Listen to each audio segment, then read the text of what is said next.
The door slammed open before the bell could finish ringing. Naomi Vance didn't rush. She stood in the hallway, her hands still resting lightly on the edge of the console table, eyes fixed on the figure standing at her doorway like she owned the place. The woman smiled first. Confident. Calm. Almost amused. "I was starting to think you wouldn't answer," she said, stepping forward without permission. "That would have been awkward, considering why I'm here." Naomi tilted her head slightly, studying her. No panic. No confusion. Just calculation. "And why are you here?" she asked, her voice steady enough to feel unsettling. The woman let out a soft laugh. "To share your husband." Silence dropped between them like something heavy. But Naomi didn't flinch. Didn't blink. Didn't react the way most people would. Instead, she stepped aside. "Come in." The woman hesitated for the first time. Just for a second. Then she walked in anyway. "If you already feel like something is off here, you're not wrong. And trust me, this only gets worse. If you enjoy stories where everything flips when you least expect it, hit that like button now, you're going to need it for what's coming." The door clicked shut behind them. The house was quiet. Too quiet. Naomi walked ahead without looking back. The woman followed, heels tapping against the marble floor, her confidence returning with every step. "I'm Lila, by the way," she said, glancing around. "Nice place. Makes sense though. He said you were doing well." Naomi didn't respond. She stopped in the center of the living room, turning slowly to face her. "You said you came for my husband," Naomi said. "So talk." Lila crossed her arms, lifting her chin slightly. "I think you deserve honesty. Ethan and we've been seeing each other. For a while now." She waited for the reaction. There wasn't one. Naomi just watched her. That was when something shifted. A small crack in Lila's confidence. "You're not surprised?" she asked. Naomi reached into her pocket and pulled out her phone. "No," she said simply. "Yes. "I'm not." I understand the terms. She tapped It once. won't be a problem." "Come in."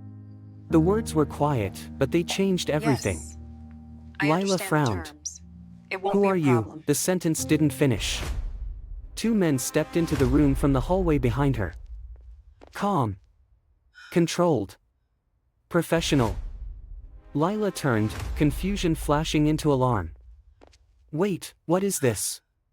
Before she could move, they had already taken hold of her arms, Get not your hands off violently, me. but firmly Let me enough to go. remove any illusion Help of me. control. "What are you doing?" she snapped, struggling once before realizing it wasn't Get your going to hands work. off me. Let me "You go. can't just Help sit her me. down," Naomi said. No raised voice. No anger. Just authority. Within seconds, Lila was seated, her wrists secured, her breathing uneven now. The confidence she walked in with was gone. Replaced by something else. Fear.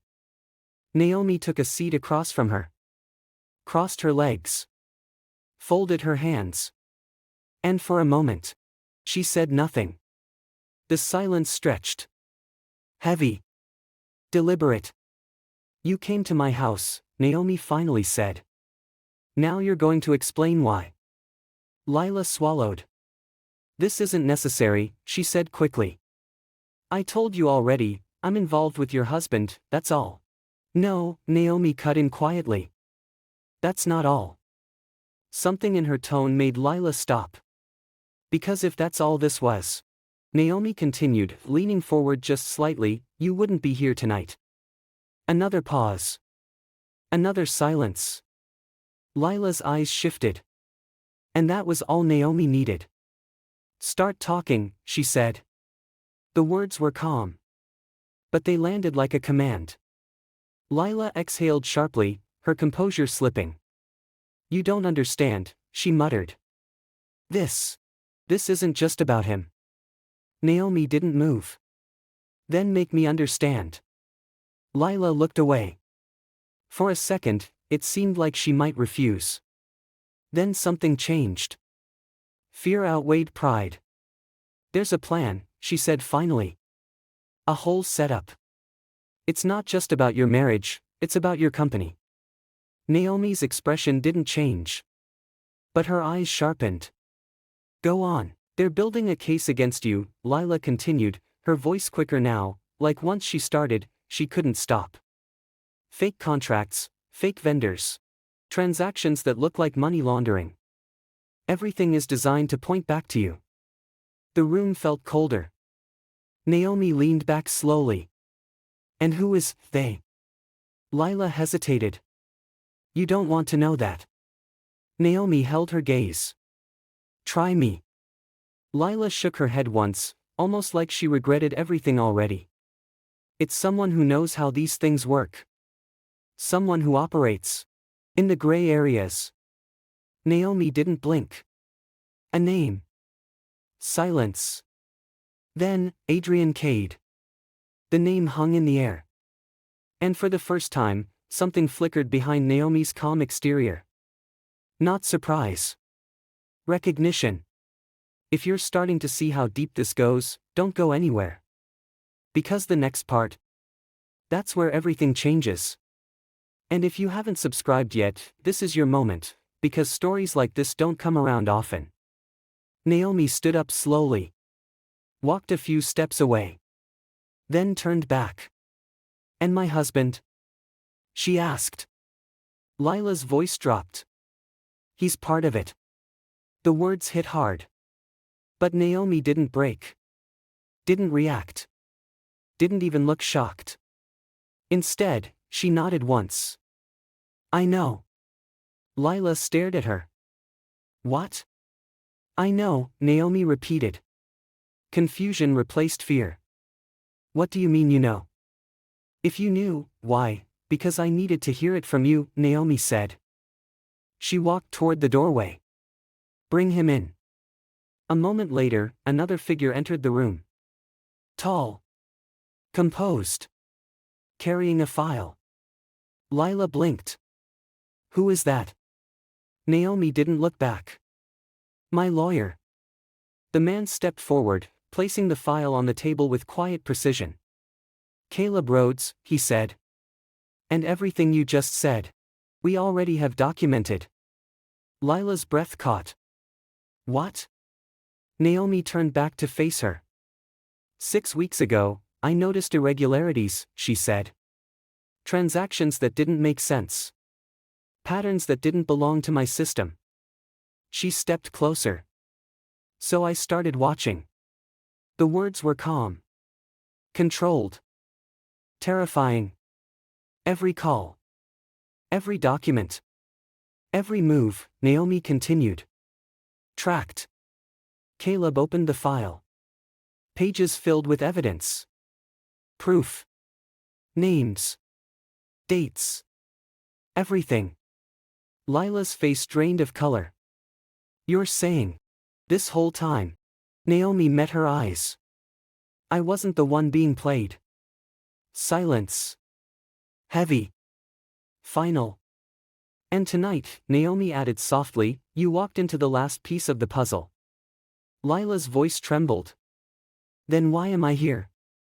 Naomi's answer came without hesitation. Because now. I finish it. And somewhere outside, a car door shut. Footsteps approached. The front door opened. Ethan Vance walked in, loosening his tie, unaware that his entire world had already collapsed. Naomi? He called out casually. We need to, he stopped. The moment he saw the room. Lila. Restrained. Caleb. The file. And Naomi. Standing in the center of it all. Waiting.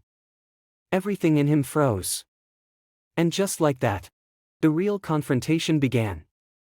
Ethan didn't move.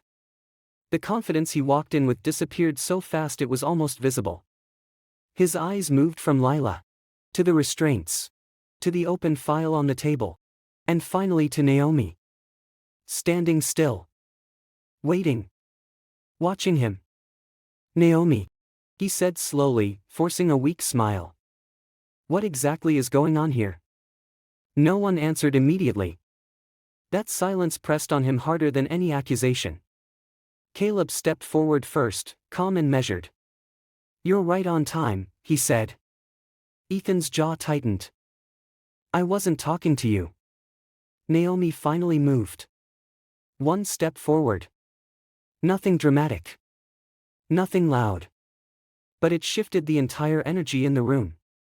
"You should listen to him," she said quietly. "He's the only one here who can still make this easy for you." Ethan let out a short laugh, but it didn't sound real. "Make what easy?" he asked. "Because from where I'm standing, this looks insane." His eyes flicked back to Lila. "Why is she tied up?" Lila looked at him, her expression no longer confident, no longer aligned with him. "Just tired. Just exposed." "You should tell her," Naomi said, her voice still even. "Or I can." Ethan hesitated. And in that hesitation, everything started to unravel. Caleb slid the file across the table toward him.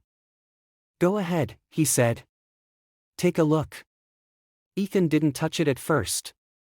But then he did. Slowly. Flipping one page. Then another. And another. His face changed.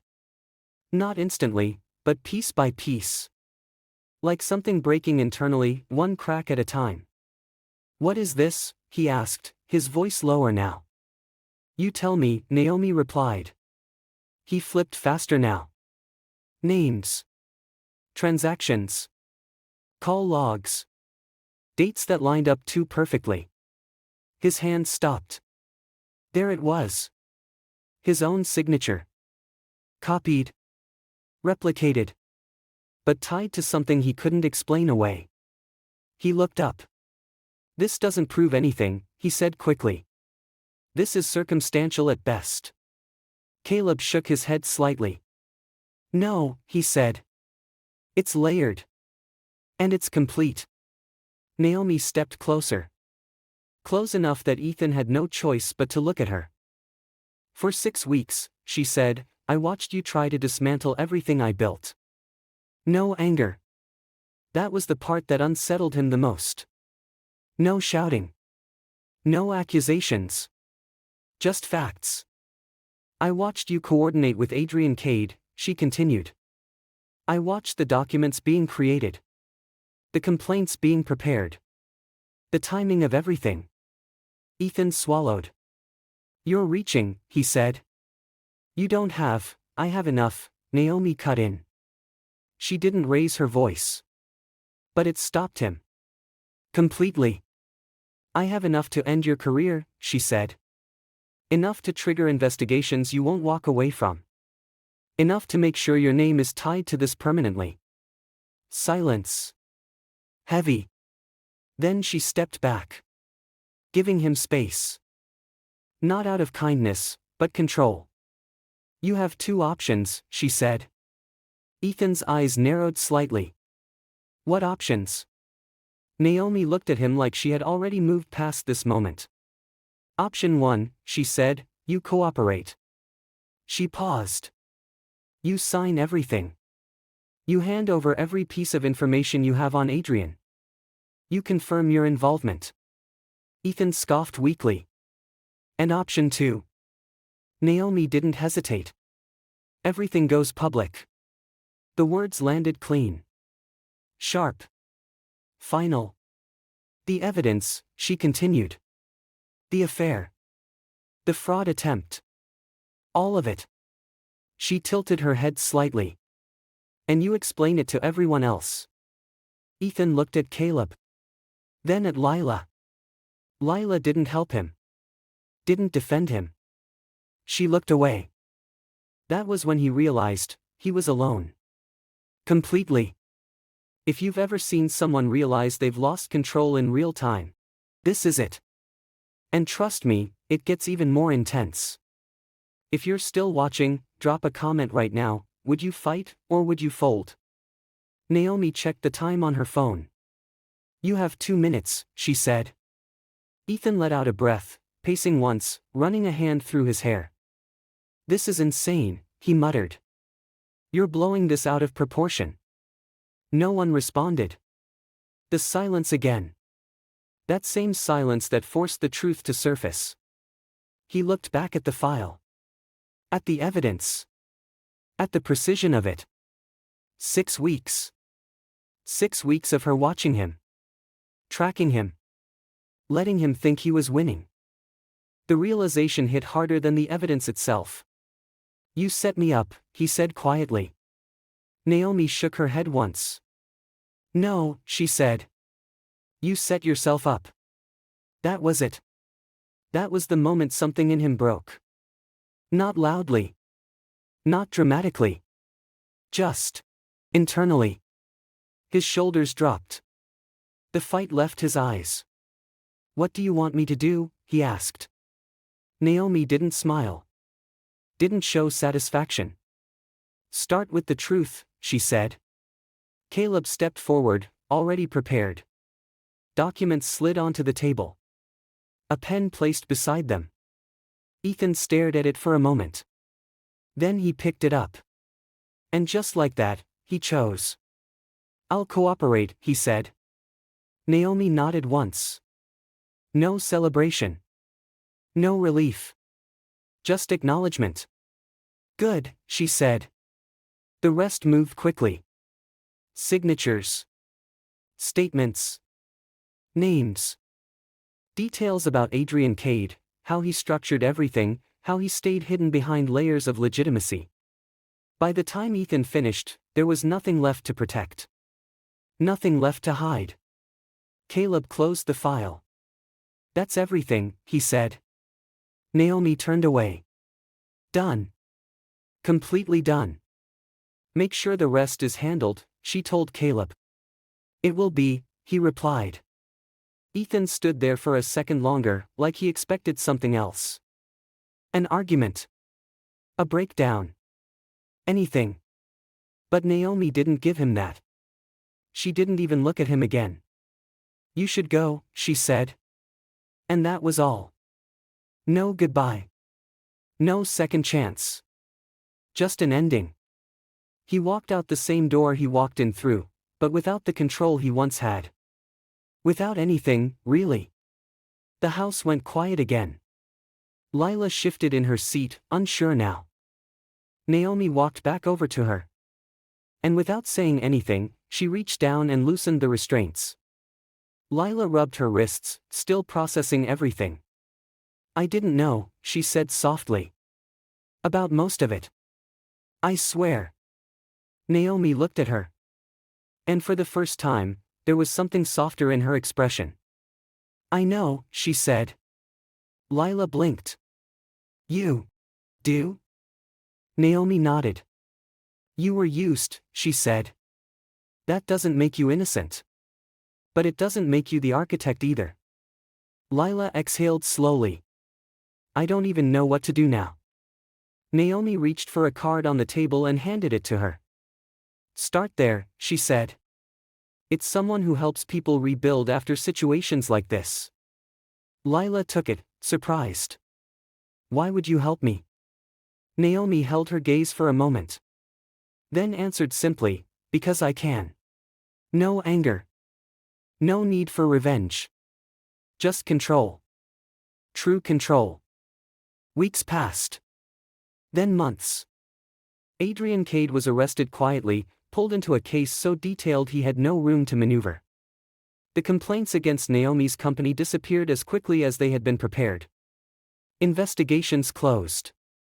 Accounts cleared. And something unexpected happened, her reputation didn't just recover. It grew. Stronger. Cleaner. Clients returned. New ones followed.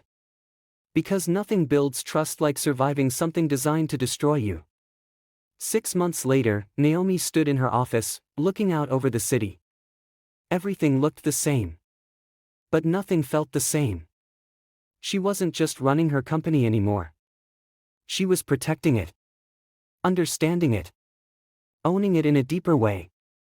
Her phone buzzed. A message from Caleb. Everything's finalized. She read it once. Then set the phone down. No celebration. No dramatic reaction. Just a quiet breath. The storm had come. And it had passed. But it hadn't broken her. It had revealed her. If you made it this far, you already know, this wasn't just a story about betrayal.